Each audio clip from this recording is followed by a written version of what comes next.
તો મિત્રો Veer Narmad south Gujarat university દ્વારા કુલ 35 જેટલી જગ્યા પર જુનિયર ક્લાર્કની પોસ્ટ પર ભરતી બહાર પાડવામાં આવી છે। હવે આ જે ભરતી છે તેમાં જો તમારે અરજી કરવી તો ઓનલાઈન અરજી ફોર્મ ભરવાનું રહેશે। ઓનલાઈન અરજી ફોર્મ ઓલરેડી શરૂ કરી દેવામાં આવેલા છે। 18/10/2025 થી અરજી ફોર્મ શરૂ કરવામાં આવેલા છે અને 21/11/2025 સુધી તમે ઓનલાઈન અરજી ફોર્મ ભરી શકશો।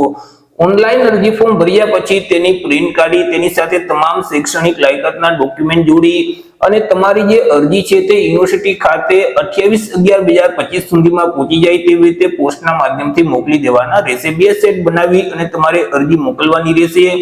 ઓનલાઈન અરજી ફોર્મ યુનિવર્સિટીનું જે પોર્ટલ છે તે પોર્ટલ ઉપર જઈ તમે ભરી શકશો। વાત કરી લઈએ એજ લિમિટ એટલે કે વય મર્યાદા વિશે। અરજી ફોર્મ ભરવા માટે ઉમેદવારની ઉંમર કેટલી હોવી જોઈએ?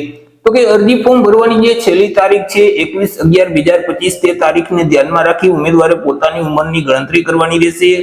21/11/2025 ના રોજ ઉમેદવારની ઉંમર ઓછામાં ઓછી 18 વર્ષ અને વધુમાં વધુ 35 વર્ષની હોવી જોઈએ। પરંતુ અહીં જે અનામત વર્ગના ઉમેદવાર છે તેઓને સરકારશ્રીના નિયમ અનુસાર ઉંમરમાં છૂટછાટ આપવામાં આવશે। વાત કરી લઈએ એજ્યુકેશન ક્વોલિફિકેશન એટલે કે શૈક્ષણિક લાયકાત વિશે કે અરજી ફોર્મ ભરવા માટે ઉમેદવારની શૈક્ષણિક લાયકાત કેટલી હોવી જોઈએ?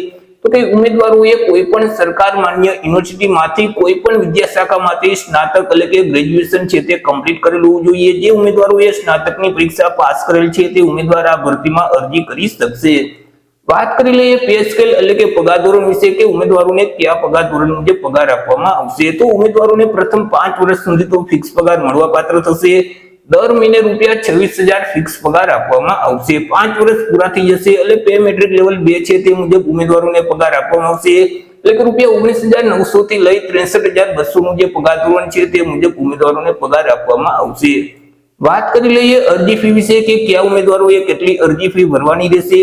તો અહીં તમામ વર્ગના ઉમેદવારોએ અરજી ફી ભરવાની છે કે જેમાં સામાન્ય વર્ગના જે તમામ ઉમેદવાર છે તેઓએ અરજી ફી તરીકે ₹500 ભરવાના રહેશે અને અનામત વર્ગના જે ઉમેદવાર છે તેઓએ અરજી ફી તરીકે ₹200 ભરવાના રહેશે।